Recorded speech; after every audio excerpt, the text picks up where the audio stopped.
Good morning. Good morning. Thank you. We hope everyone. Can everyone hear me fine? We're good? All right, thank you. We'd like to welcome you this morning to the Greenville Area Parkinson's Society Community Breakfast. We're honored that you have decided to spend your time with us this morning. I'm Brian Hungerford, the president of the GAPS board. I'm honored to serve in this capacity for the Parkinson's community in the upstate. I'd like to introduce some other members of the board this morning. The contributions of these individuals have greatly contributed to the success and growth of GAPS in the upstate. I'd like to ask them to please stand as I call their name. William Johnston, Bobby Barretto, Ellison McCoy, Blanton Phillips, Bonnie Noble Silverman, Dick Toohey, Joyce Peck. I'd also like to give a special recognition to our co-founders and board members as well, Stan Smith and Pat Sullivan. Their vision for the organization really drives us to this day, and we're continually honored that they're a part of the board still.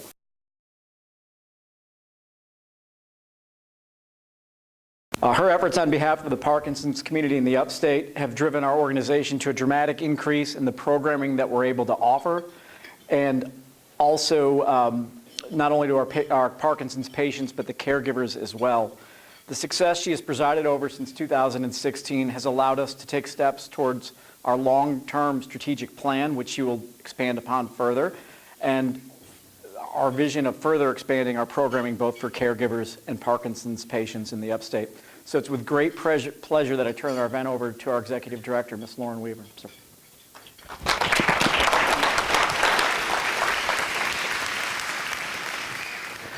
Good morning, everyone. I'm so thrilled to see so many of you up early this morning. I was hoping maybe if it was last week, it wouldn't have been pitch dark at 7 when we all were leaving our house.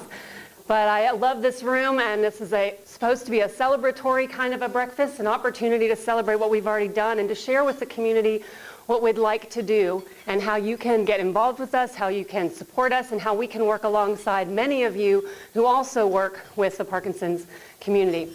As Brian said, my name is Laryn Weaver, and I have been with GAP since 2016. As I was sharing with some of you earlier, prior to beginning with Parkinson's Society, I knew nothing about Parkinson's. My background's in business development, and so it was a very fast learning curve. Spent a lot of time with our members, finding out what they needed, what they were looking for, and how we could better serve them. And I'm very privileged to be able to work in this capacity and serve this community. So I'm going to go through a little bit about Parkinson's.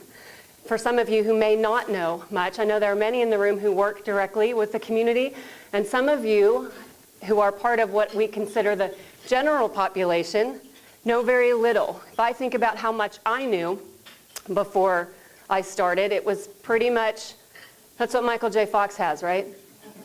Like that was about it. Anybody else in the room with me on that? Is there anyone? No one will admit to it. Thank you. I had a little bit of like right here. I appreciate that. So I'm going to give you a little bit tops of the wave. So for those in the room who know lots more than me, bear with me as I give you not a medical lecture about Parkinson's. And then I want to share about who GAPS is, where we started and why we're here. What is the need that we're trying to serve? And then I'm going to share a little bit about where we'd like to go in the future. What is Parkinson's disease? It's a progressive neurological disease caused by the decrease of dopamine, marked by tremors, muscular rigidity, slow and precise movement, chiefly affecting middle-aged and elderly people. That is your classic definition of what Parkinson's disease is. So often when our members are diagnosed, they don't even necessarily know that much. What is this going to do to me? What's going to happen? I don't know enough. And I want to increase the conversation about that, so as people do get that diagnosis, it's not as scary. They know that they do have some things they can do and some options they can have. Most commonly known symptoms are tremors, but not everybody with Parkinson's has tremors. That was the first thing on my first day on the job that I learned, that when you meet someone with Parkinson's, you've met one person with Parkinson's, and that every person is different, their journey is different. There is no, oh, and this is coming next, which can be really scary. There are a lot of symptoms that have nothing to do with tremors, and this is why it takes so long for people to get the diagnosis oftentimes, is because They're told, well, you're just getting older, because these symptoms could be a lot of things.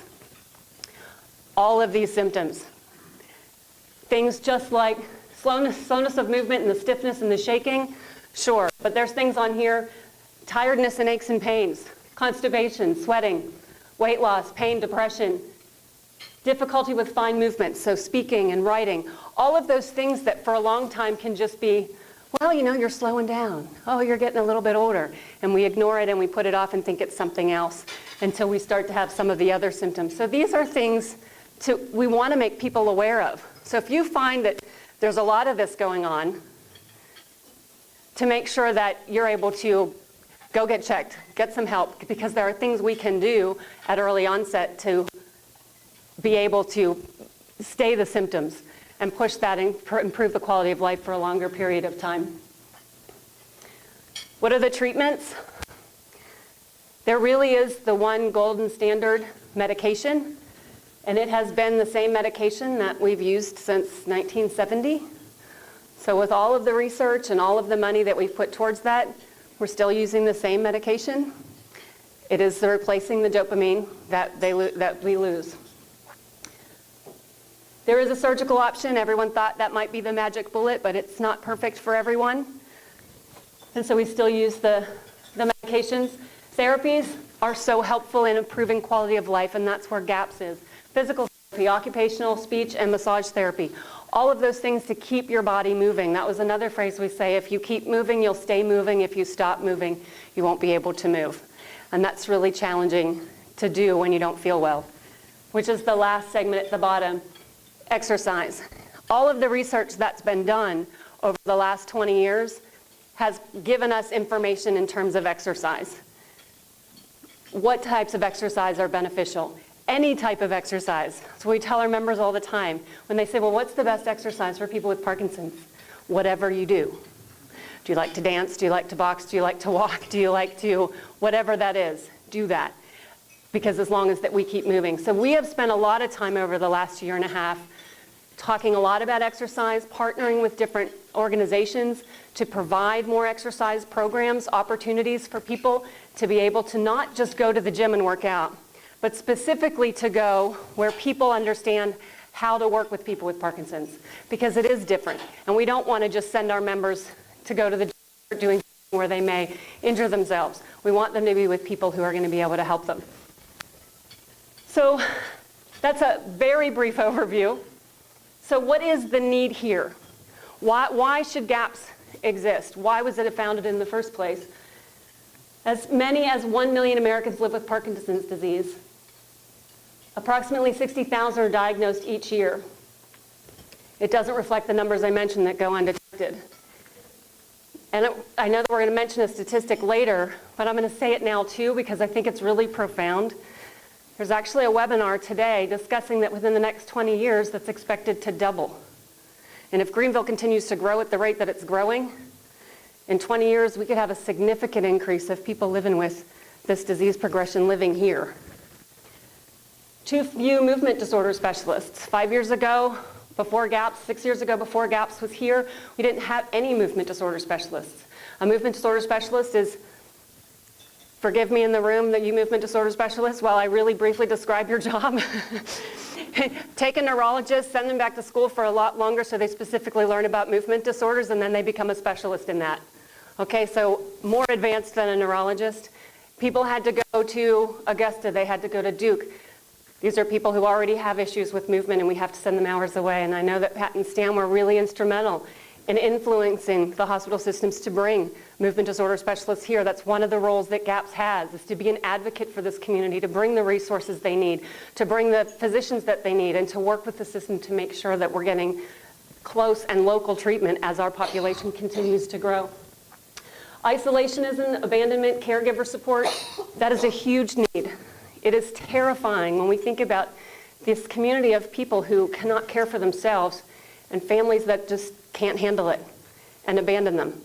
And they're left at home alone, and people don't know they're there. When you start to manifest symptoms, you don't want to go out. I don't want to go out and be social. I don't want people to look at me. I don't want to look uncomfortable. I don't want to look awkward, so I'm going to stay home. And all of you who work in home care and in health care and with seniors, isolationism, staying at home, not being socialized, creates depression, huge decline, shortness of life. It only exacerbates all of the symptoms that they already have. So we want to create an opportunity where there's a community for those people to be part of outside of their home, a place where they can come and feel welcomed, safe. This was created for me. It's not me with my challenges trying to insert into a different community. It's me being surrounded by people who are sharing in the same journey that I am. Caregiver support, we're going to talk extensively about later on this morning. What I have realized in the last year and a half is that this is a huge need in Greenville. There is nowhere for caregivers to get help. If you don't have family that live here and you are a full-time caregiver of a spouse, you're on your own. If you have the means, you can hire lots of help. If you're extremely on the other end, you can get a lot of assistance. But for the vast majority of people in the middle, it's a one-on-one, full-time, 24-hour day, 7-day-a-week job, and we need to be able to stand up and support those people in that job. And the lack of education regarding the disease, we talk a lot about a lot of the disease progressions that go around. We hear a lot about Alzheimer's. We hear a lot about breast cancer, and those are causes that need to be talked about, but so does Parkinson's. It's estimated there's about 12,000 people in the upstate with Parkinson's, and that's an estimation. What about those who aren't diagnosed? What about the 300,000 people that are going to be expected to move into the area? What is that number going to look like? And are we ready to be a resource and a support for that community? History of GAPS. It was started as a support group. It was a group of people who just met to be supportive of each other. And Sandy Holmes, I'm not sure if she's in the room. She may have checked some of you in. She was a initiating founder of that support group. And it has grown with the leadership of Stan and Pat into the 501c3 several years ago. We are not a medical organization. We are not a research organization. And a lot of funding does go to those two things. We want to walk with the people who are walking with the disease right now. And while they want a cure someday too, who's going to help me right now while we're trying to figure out what? And that's the gap that we would like to fill. Some of the things we currently do, this whole first column is exercise. Rock Steady Boxing, we partner with Jennifer Matthews at Core Balance. And her father has Parkinson's, and she started this program there. Would love to help her expand. She's in this tiny little space. Would love to give her more room. She gets 15 to 20 members coming to her classes in rooms that are like 15 by 15. So, well, they can avoid hitting each other in a room quite that small. Pedaling for Parkinson's. One of our first partnerships last fall was to partner with the YMCA. They had 17 of their trainers trained in POWER, Parkinson's Wellness Recovery. So now at all of the 5 locations, there are trainers there trained to work with people with Parkinson's. So people can go there and pedal and actually have assistance getting on and off the bike and being able to do the things where they're safe. There's someone there to help them. Parkinson's on the Move is an online wellness program that one of our members started because some people can't get out yet. So we want them to start moving, but how do they do that? There's actually a program they can do in their house through that partnership. The Gerald Stroud Pole Walking Group. What's pole walking? There's poles, and they walk, right? It's really tricky. One of the great things about it, sure, it helps with balance, but it helps with posture. If you notice people with Parkinson's, there's always that tendency. The poles help them to stay up straight, and it's a social group. They walk around First Baptist Church track together, and so they get to have peer support group while they're walking and standing up straight. GHS has a yoga program that we send members to. Gaps in Motion, very proud of this program because it's the first one that we are actually in charge of, and no one can cancel it on us. I'm really excited about that. Every Friday we have Alexander Tresser is a Russian ballet dancer. He danced on Broadway for 15 years. He was diagnosed with Parkinson's at 48. He is now 59, and as he says, he's in better shape than he was when he was 48. He said sometimes you have to get sick to get healthy. He has a tremendous program of what he does, and we offer that. It's just fun. It's at the ballet studio, but we tell it's not ballet. He promises. It's just movement. And he's silly, and he plays great music, and it's a way to just get people to have a good time while they're moving. So those are all of our movement places we can send people. And we have a newly diagnosed class for families. We have a retreat coming up in May for newly diagnosed people and their spouses and their children to come and learn more about the resources available to them. Quarterly, we bring in educational speakers to talk more about the resources and more about the disease itself. A happy hour social mixer, which many of you have attended. We hold it once a month at the Bon Secours Arena to grow the conversation. We invite people, particularly young onset, because if you're 40 and diagnosed with Parkinson's, you don't want to go to a peer group with the people who are in their 80s. They're not your peers. They're not struggling with the same thing you are. So we wanted to find a more fun venue. So we have a little bit of snacks, a little bit of cash bar, a little bit of ambiance, and people can come there and talk more about what they're dealing with in a more social environment. We invite the community to come so that they can meet our members, meet our board members, and certainly meet each other and find out what other resources. That was something else I noticed. There's lots of small pockets of people trying to serve this community.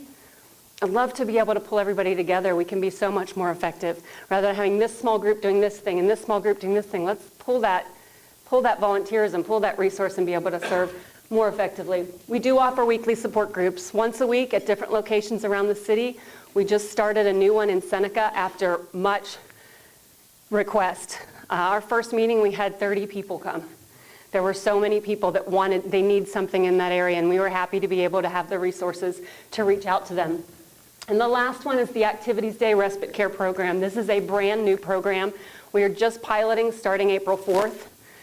It is a place that every Wednesday you can bring your spouse, loved one, to an activity for 2.5 hours Wednesday morning with trained therapists and trained volunteers, and you can leave and you can go do something else. It's only 2.5 hours a week, and that's where we'd love to start. And I want to see this program become a daily program, a place where anybody is able to come. We need the resources to be able to do that in the space. We're grateful to the Crossings for giving us a space to use that right now. But this is our focus moving forward, particularly this year, is to really give the caregivers options. And at the same time, the people with Parkinson's, just because they have Parkinson's doesn't mean they want to sit in a room and do nothing. We want to give them resources. We've got music therapy coming in, things for them to do, activities, recreational therapists. So it's going to be an actual activity, not a come and sit in a room and wait for your spouse to come back and get you. Community events. We have the Water Cooler Classic and Strike Out Parkinson's. Water Cooler Classic, my first day on the job, they took me to a Water Cooler Classic meeting. What's a Water Cooler Classic? And they said, oh, and you're in charge of it. Great. It's a putt-putt tournament. Okay, that was not helping me. This is probably the most unique event I've ever witnessed in a fundraising capacity. It is effective on so many levels. My background, as I mentioned, is business management or business development. I would go into businesses and talk to them about what can you do for team building? How do you change your culture? How do you do things like that? This is an amazing team building opportunity for business people.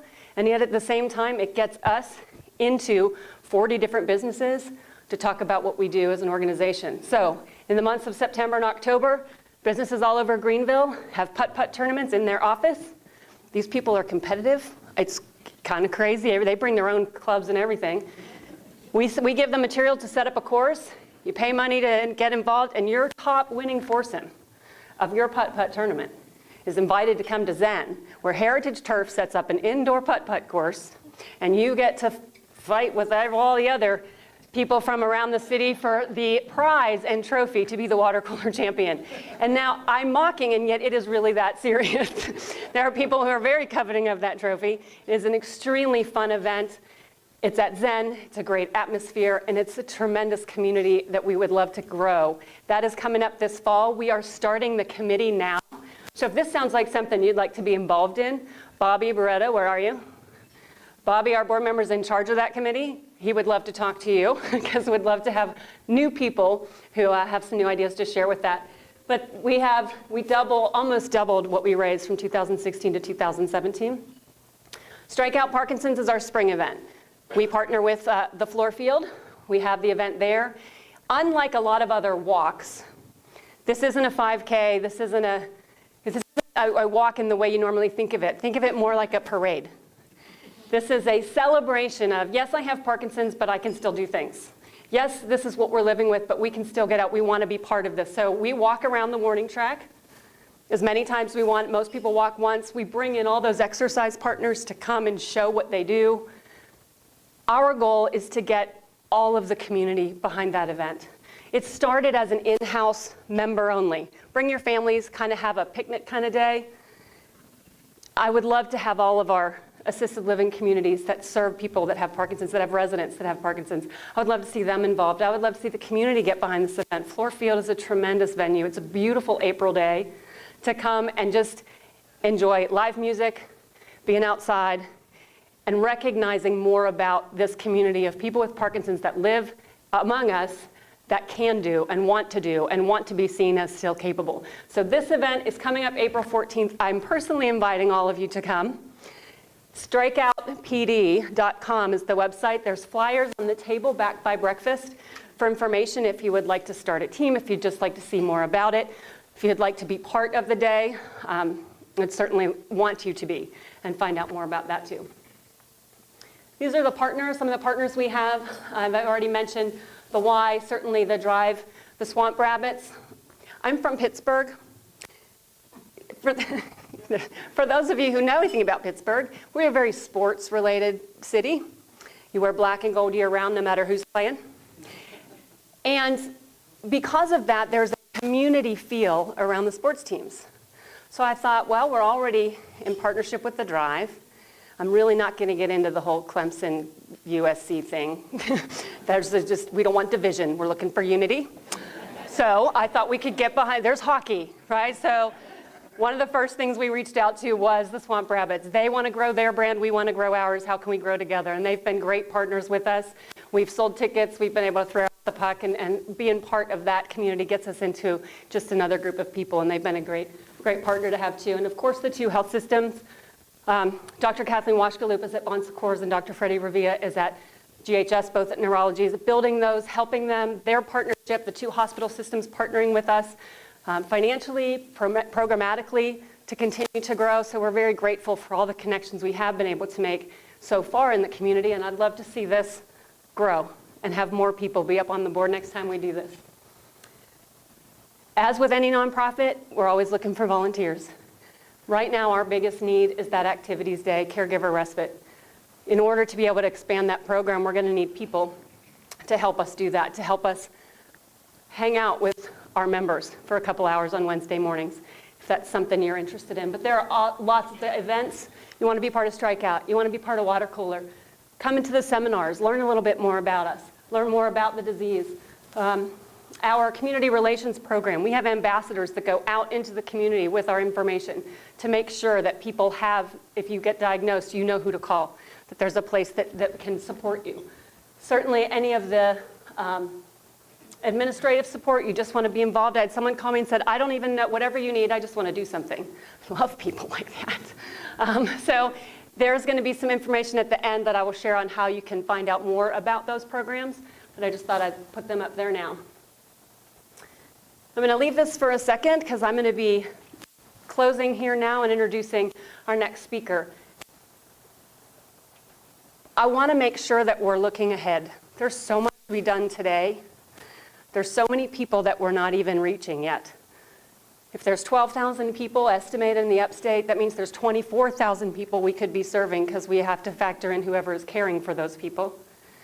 We are currently serving about 1,000. So there's a huge group of people that don't know that there's a community that wants to help them. So that is a big concern right now. But thinking forward, what else can we become? What else could we do? How can we make a bigger difference? How can we be a voice in Greenville? How can we be innovative and make sure that people are seeing that there's a need that's not being met?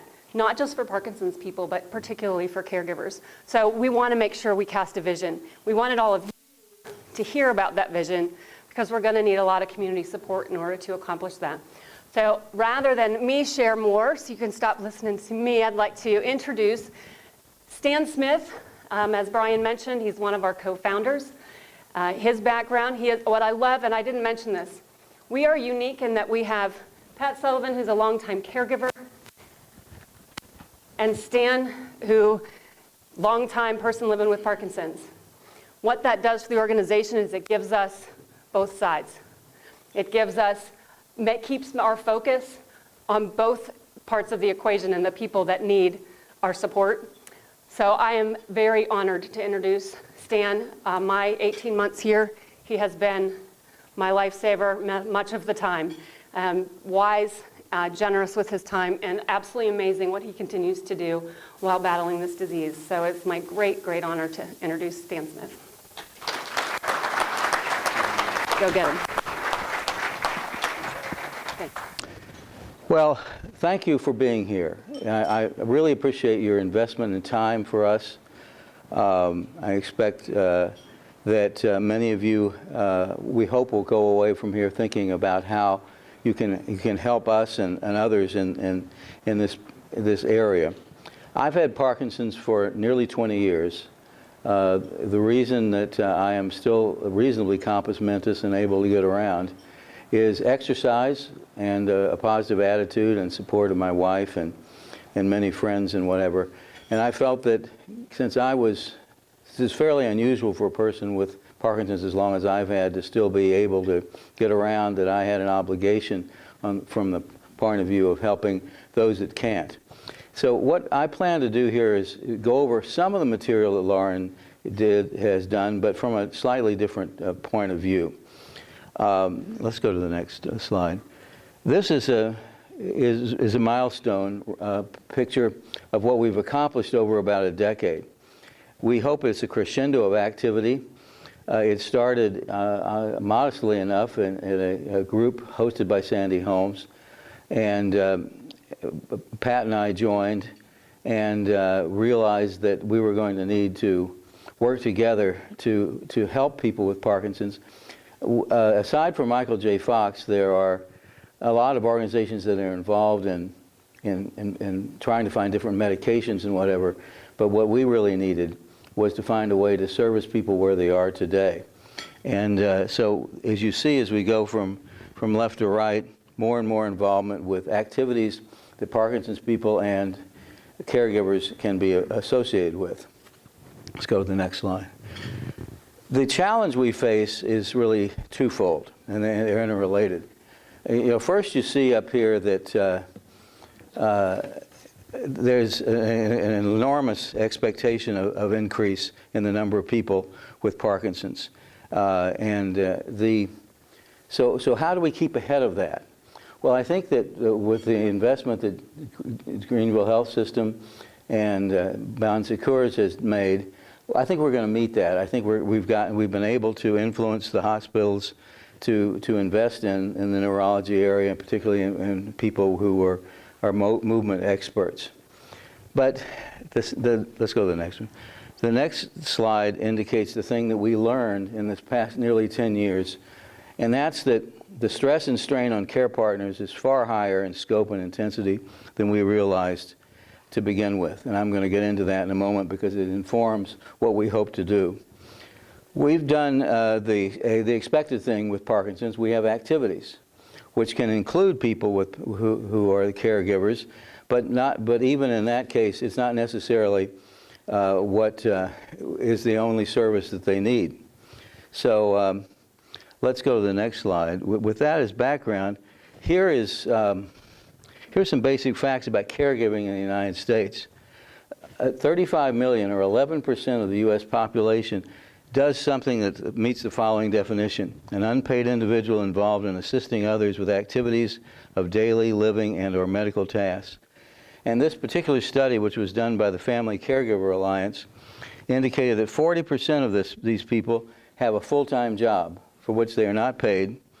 It's high burden, 15% medium burden, 25 hours, and 41% a light burden, 10 hours a week. This is quite, particularly, most of these people are probably having to work also. So this is an area that we really feel that we need to do something about. And what do you do? What can we do is practical? Let's go to the next slide, and we'll go to translate this to the upstate. That 35 million becomes 161,000 people in the upstate. And by the way, just for those of you who are into this, if you take the Greenville, Spartanburg, and Anderson areas, and there's what's called a combined statistical area, that's about 1.5 million people and 161,000 care partners for all diseases and medical conditions. And if you further focus that to Parkinson's, of 12,000 people that we believe have Parkinson's, you see a fairly large number of people with a high burden and so forth. So there's a market for respite services, and one that we feel is really key for us to address. Go to the next one. Now, when we're faced with this, how can we help people who are caregivers? Well, first we can do something we've already talked about. Research shows that 2.5 hours per week of moderate exercise improves quality of life, improves mobility, reduces care partner stress and strain. But that's really only part of what we need to do if we're going to help caregivers. Let's go to the next slide. This is something that I didn't realize, and it's kind of the dark side of all this. The National Council on Aging estimates that 10% of the U.S. population over 60 has experienced some kind of elder abuse. And this translates into about 1,200 people who have Parkinson's in the GAPS coverage area. Only 7% of elder abuse cases are ever reported to authorities, and we've already had a couple of instances where we've helped out people who were effectively abandoned by their family. There are higher than average divorce rates among people who have Parkinson's, and the abandoned and negligent and neglect by family, and financial and physical abuse. Why would this be? I mean, first off, as a Parkinson's person, I have to admit to you that we very often are elected grumpiest relative at Thanksgiving dinners. But we're not necessarily in our best behavior. And so it's not only, it takes two to tango here. And so we accept how we may contribute to it, but we've got to find a way to take the pressure off both of us. Let's go on. So how do we do this? There's a vision here that we think really allows us to reach out in a way that hasn't been happening. The Activities Day, which Laryn mentioned, is a part of this. But what we want to do is reach something where we can provide respite for the caregivers while their loved ones are engaged in our activities, combat isolationism, which is a really big problem, and access to all forms of exercise, since there's no particular kind of exercise that you can rely on, but you have to try everything. And in addition, we continue to provide ongoing education seminars to keep us alert of things that can help us that we didn't know. Now, the final slide that I want to present is how can it work? How can we get to a place where we start to even get into that 12,000 number of people with Parkinson's and the 12,000 people who are caregivers? How do we do that? It's first of all increase the reach. 8 to 10 people are newly diagnosed each week in this larger Greenville area. We need to find a way to use technology to connect. One of the problems very often is that people with Parkinson's are older, like myself, and not exactly wizards on technology, and not exactly the most welcoming for technology. So how do we reach people who may be the last people in the world who read newspapers, who find their way into that the way you'd normally reach them, you can't really reach them so easily. Those people who've decided that they don't want to go out anymore. How do we get them, entice them? We need to deepen support. We need donors, funders, volunteers, and engaged community as we start to create these activity centers, which will grow into GAPS activity centers. And then to realize and expand our vision. To build, renovate a 15,000 square foot facility to house our programs administration and house the home for our people. This clubhouse idea, we've done a little investigating, and in and of itself would probably cost a couple $1 million to find a place and to do what we have to do to it. So the place we're going to go first is to prove the concept, which is what our activities days are planned to do. that show that it can be done, and it can actually make an impact on this great number of people who are out there and lost and have not received the service that they need. And then the bigger picture is to involve all people who have to do caregiving on a more or less full-time or part-time basis, and to really find a venue where, regardless of your disease or medical condition, respite can be given to caregivers and attention paid to people with whatever the disability is, and make sure that their path is eased a little bit.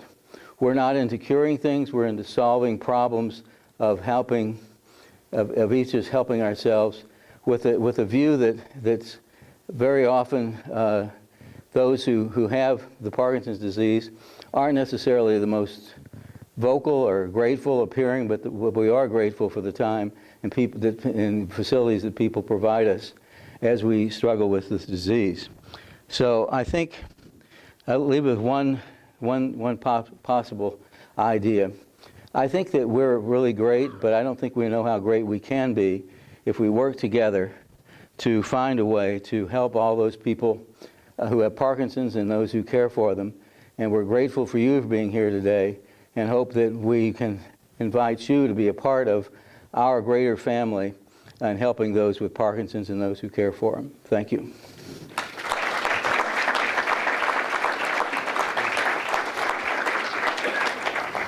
Yeah. Thank you.